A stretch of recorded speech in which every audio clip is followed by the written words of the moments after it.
On se focalise sur le rapprochement avec l'Iran, mais la vraie donne à long terme de ce que nous venons de voir ces derniers moments, c'est surtout l'entrée en majesté de la Chine dans le jeu géopolitique de la région. Et comme je l'annonçais, nous avons le plaisir d'être en ligne avec Michel Gurfinkel. Michel, bonjour, Boker Tov. Bonjour, Boker Tov. Journaliste, écrivain, ancien rédacteur en chef de Valeurs Actuelles et nous, on peut dire spécialiste des dossiers du Proche et Moyen-Orient et des relations avec les États-Unis. Et justement, nous voulions essayer de mieux comprendre ce qui s'est passé ce week-end avec l'annonce inattendue, il faut bien l'avouer, à moins que peut-être vous ayez des informations qui contredisent cela, sur la normalisation des relations entre l'Iran et l'Arabie Saoudite. Alors, Michel, qu'est-ce qui a pu pousser les Saoudiens ces dernières semaines et ces derniers jours donc à normaliser leurs relations avec l'Iran aujourd'hui ? Ce n'est pas ces dernières semaines, ce n'est pas ces derniers jours, c'est quelque chose qui est en cours depuis un petit moment. Il faut comprendre que les Saoudiens et dans une large mesure les autres pays du Golfe également sont très déçus de la politique américaine au Moyen-Orient. Et étant déçus de la politique américaine du Moyen-Orient, ils décident de ne tenir compte que de leurs intérêts nationaux et donc, dans un premier temps, de faire un rapprochement avec l'Iran qui tient plus du pacte de non-agression que d'autres choses.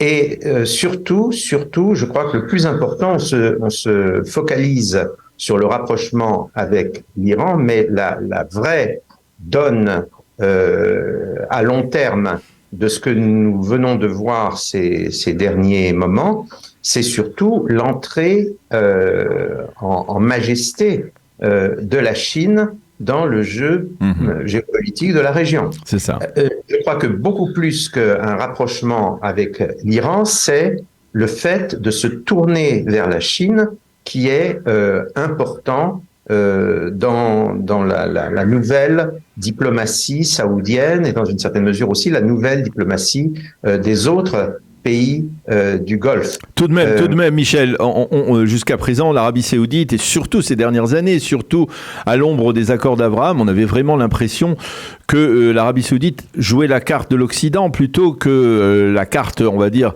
de l'axe redoutable de Téhéran, Pékin, Beijing et Poutine. Elle jouait la carte de l'Occident parce qu'elle attendait des choses de l'Occident.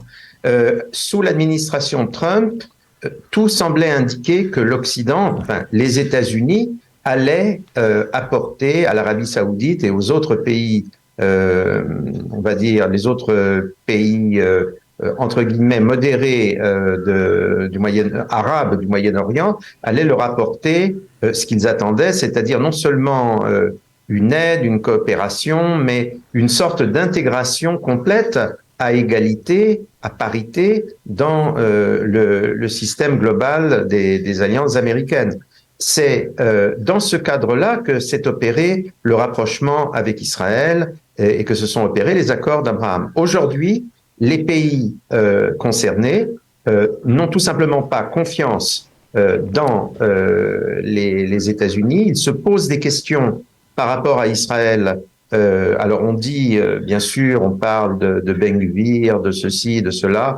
Je ne minimise pas les problèmes liés à la présence de certains ministres dans le cabinet de Netanyahou, mais la réalité n'est pas là. La réalité, c'est que ces pays se disent que effectivement Israël est affaibli et notamment affaibli parce que ils interprètent la crise actuelle comme une ingérence massive des États-Unis et qui ne va pas dans le sens de la réelle politique du Moyen-Orient. Alors cette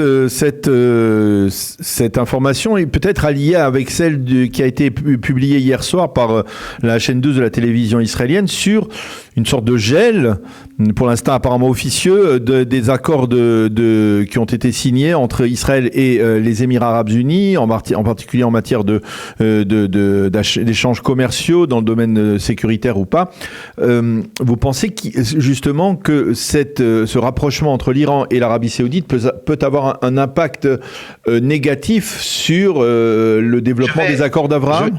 Je vais citer un précédent. Ce précédent, c'est celui du sultanat d'Oman.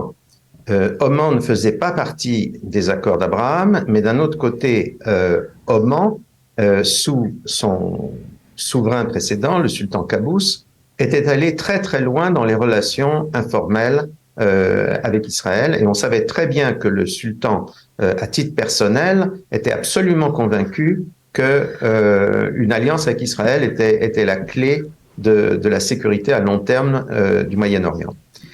Néanmoins, le sultan Qaboos a été, dans les dernières années de sa vie, au moment même où, par exemple, il recevait, c'était vraiment à la fin de sa vie, il souffrait d'une maladie qui l'a emporté, mais il a reçu Netanyahou, si mes souvenirs sont bons, en 2018, il l'a reçu publiquement à Oman, donc c'est un geste très important, et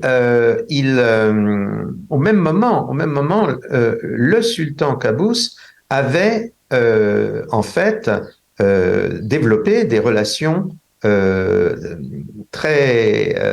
de très bon voisinage avec l'Iran, se faisant par exemple l'intermédiaire déjà pour des négociations et peut-être des prémices d'accord entre l'Arabie saoudite d'une part et les mouvements chiites de l'Arabie du Sud, le fameux mouvement Houthi qui est soutenu par l'Iran.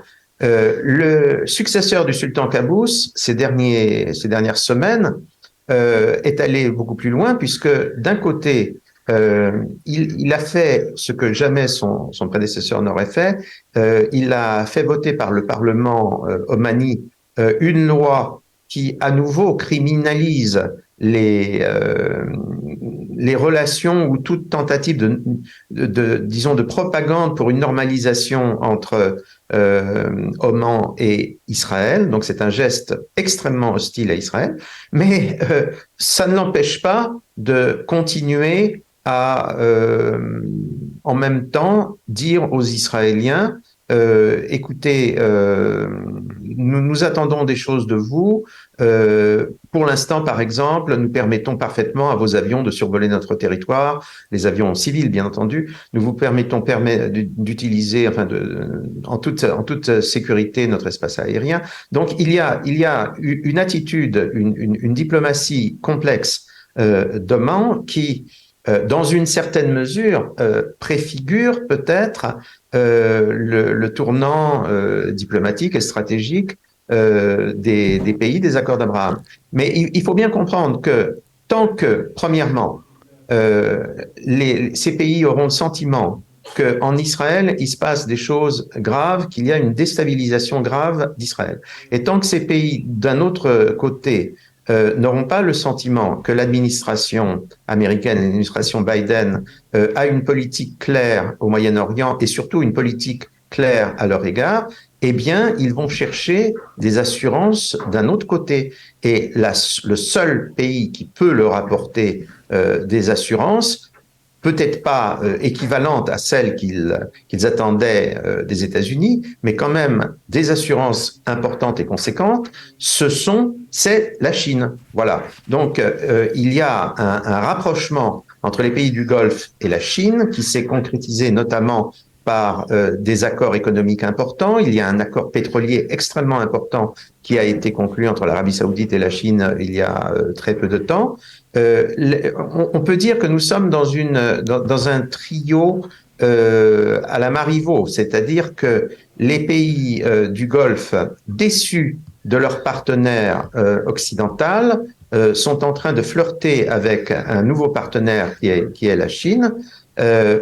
dans l'espoir, dans une certaine mesure, d'obtenir enfin des Occidentaux ce qu'ils attendent. Et si les Occidentaux ne sont pas prêts à faire ce qu'ils attendent, eh bien, on va se tourner vers le prétendant chinois. Michel, est-ce que le jeu en vaut la chandelle pour les États-Unis? C'est-à-dire, est-ce que finalement, ça vaut le coup de risquer, on va dire, de faire voler en éclats ce type d'accords comme les accords d'Abraham, parce que, eh bien, du côté de l'Arabie Saoudite, les droits de l'homme ne sont pas tout à fait respectés? Est-ce que l'administration Biden va dans ce sens jusqu'au bout? Elle est déterminée à aller dans ce sens, ou alors il y a une possibilité de compromis, qu'elle puisse attirer à nouveau les Saoudiens? Les pays arabes sont extrêmement réalistes, donc ils se demandent simplement, est-ce que la personne avec laquelle nous faisons un deal est quelqu'un de puissant, et est-ce que le deal est un deal qui ne sera pas remis en cause. Actuellement, les pays arabes n'ont plus confiance dans les États-Unis, et n'ayant plus confiance vers les États-Unis, ils essaient de trouver le maximum de garanties ailleurs. Ce n'est pas une déclaration de guerre aux États-Unis, c'est une espèce de de manœuvre consistant à se tourner vers un autre prestataire. Comme je le disais, en partie dans l'espoir que les États-Unis finissent par mettre leur politique étrangère en ordre, et en partie aussi pour prendre des options éventuelles sur un changement vraiment drastique du rapport de force mondial. Mais ils sont déçus par les États-Unis, mais aussi vous êtes en train de nous dire que aussi par Israël, ça peut peut-être paraître paradoxal parce que, on va dire, pour exagérer un peu comme tout le monde le fait actuellement, si l'État d'Israël devait sombrer dans la dictature, eh bien, les Saoudiens, ils en connaissent un morceau en matière de dictature. Les Saoudiens et les autres se moquent totalement du fait qu'Israël sombre dans la dictature, comme vous dites. Ce qui les intéresse, c'est le fait qu'il y a des manifestations contre le gouvernement en place et contre un Netanyahou qu'ils considéraient comme un partenaire particulièrement fiable et comme l'homme fort d'Israël. Donc, tout simplement, les pays arabes jugent ça de manière arabe. Ils voient la montée de ce qu'ils considèrent comme la rue israélienne, et ça ne leur plaît pas. Tous les régimes que vous voyez sont des régimes qui sont contre la rue. Ils voient maintenant Israël, et ils sont parfaitement réalistes, ils voient très bien que implicitement, tout ce qui se passe en Israël est en train de démolir complètement et l'image et la capacité, par exemple, de déterrence d'Israël et la légitimité même d'Israël. Donc, c'est surtout ça qui préoccupe actuellement les pays arabes. Si effectivement, ce qui n'est pas du tout, bien entendu, ce qui est réellement en cause, mais imaginons un instant, imaginons que les opposants actuels à Netanyahou aient raison, et que Netanyahou, effectivement, établisse une dictature. Je dis bien que ça n'a aucun rapport avec la réalité. Mais supposons sur le plan abstrait, qu'une telle chose arrive. Eh bien, les pays arabes seront rassurés. Voilà, ils seront rassurés, ils ne seront pas déstabilisés, ils seront au contraire rassurés. Ce qu'ils voient actuellement et ce qui les inquiète beaucoup, c'est que Israël, qu'ils considéraient très largement comme un exemple, un modèle, etc., est brusquement atteint de plein fouet par ce qu'ils détestent le plus, c'est-à-dire il y a un printemps israélien analogue au printemps arabe qu'ils ont connu, et ils détestent ça. Voilà. Eh bien, Michel Gurfinkel, merci beaucoup de nous avoir éclairé sur ce dossier, donc ce rapprochement entre l'Arabie Saoudite et l'Iran. Merci beaucoup d'avoir été avec nous ce matin. Bonne journée, à bientôt, Michel. À bientôt.